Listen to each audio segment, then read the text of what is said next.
What's going on? Matt Malatesta here, Coach's Corner. It's the Coach Cranfill show from St. Pius, the 10th in Houston. Okay, Coach, let's get to it, man. Huge win last week. Y'all beat Central Catholic 24-17. Just talk about going into the game, your expectations, and then on the flip side, on the other end, hey, man, I see all the helmet stickers sitting there on your desk. You could be handing some helmet stickers out this week. What happened? Man, you're right. It was a big deal, and those are just signs that are all over this program right now of how big a win that was for us. I told my dad it was probably one of the top 3 wins of my career and in 25 years of coaching, just because of everything involved in basically the implications that came with that game. And I think our kids knew how important it was, and that's how we prepared.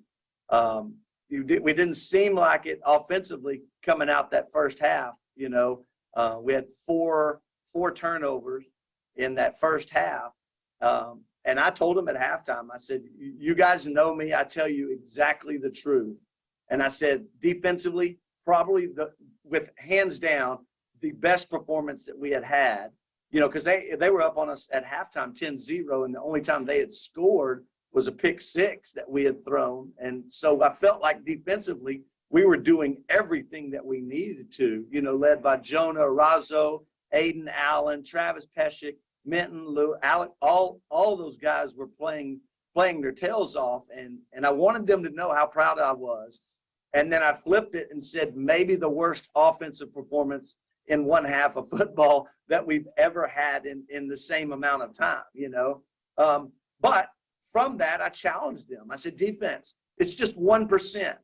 All I need is every one of you to play 1% better than you did the first half. And offensively, same thing. Because we knew as coaches, there's not a lot that you can say in that situation because we were moving the ball effectively. We were doing the things. It's just we kept shooting ourselves in the foot. So we knew that if we went out there and just settled, that we were going to be okay.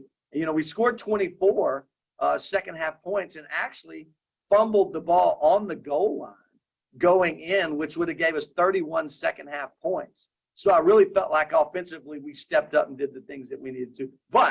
And that's what I told them after the game, but every one of those was also triggered by a great defensive play. Alex Yearwood intercepts a ball out in the flats. It takes it all the way back down, and then we score. And then we put a couple of drives together.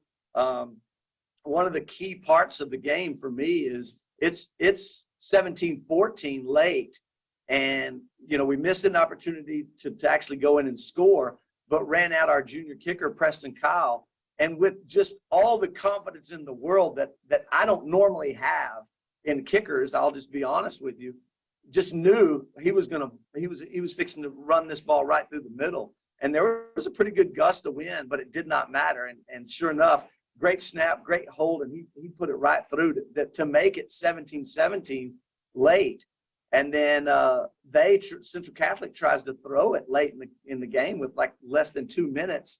And Edward Vasco intercepts a pass down on the sideline and takes it down to the 10.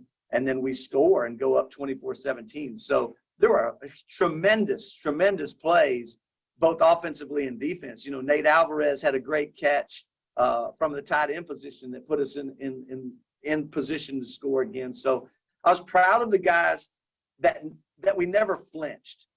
Big fight, big game.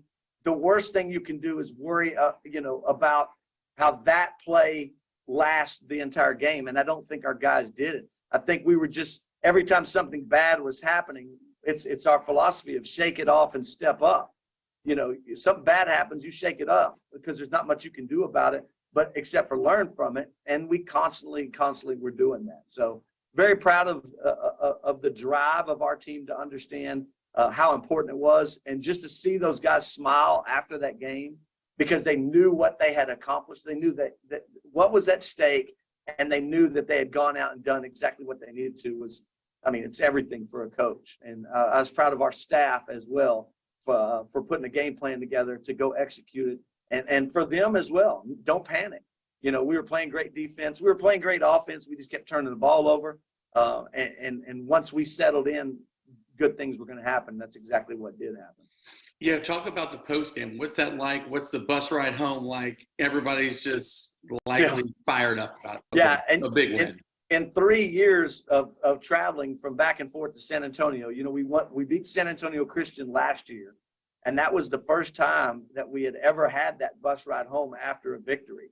The victory this week was so much bigger that there were a bunch of smiles and a bunch of happy faces on there, and I told them, enjoy every second of it. I want you to embrace and understand how important and how big of a moment that you just created.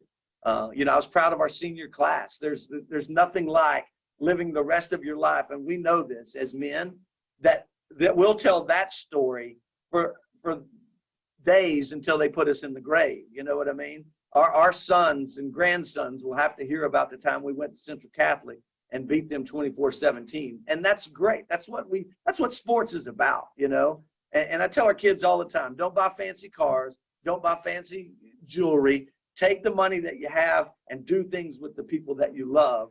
And that's exactly what last Friday was doing things with a bunch of your brothers that you'll remember for the rest of your life. Yeah, that's really well said. Now you get an off week. What do y'all work on, earning that bye week going into the playoffs prior to getting ready for Prestonwood? Yeah, so it's a lot like what we did back before we played Concordia. We had the bye week before going into district, so it works out great. We've got a couple of guys that are banged up that will hold out of a couple of practices, but it's full tilt boogie for us. I mean, this is playoffs. We shorten the practice periods from 5 minutes to 4 minutes, but we still, we're moving forward at a fast pace because the task at hand is as big, if not bigger, than anything that we've ever had this year. We're going to end up playing Plano Prestonwood next Friday, 7:30 at Groesbeck High School. And it's back, in the gauntlet that we've been in the last couple of weeks with facing one of the top teams in Division I TAPS football. Well, it's a beautiful thing having, St. Pius back in the conversation as it relates to a regional qualifier route, like you were saying earlier. And, man, huge step. That's awesome. We'll talk next week as you get prepared for this big game. I know it's a big one, y'all. Do a ton of prep for it, but hey, savor this win, man. That's a really huge win, and tell the guys great job. And we will catch you next week. This is a Greg Cranfill show. St. Pius the 10th coming off a big win against Central Catholic. Off to the playoffs we go. This is Matt with VYPE. We'll see y'all at the games. Go Panthers.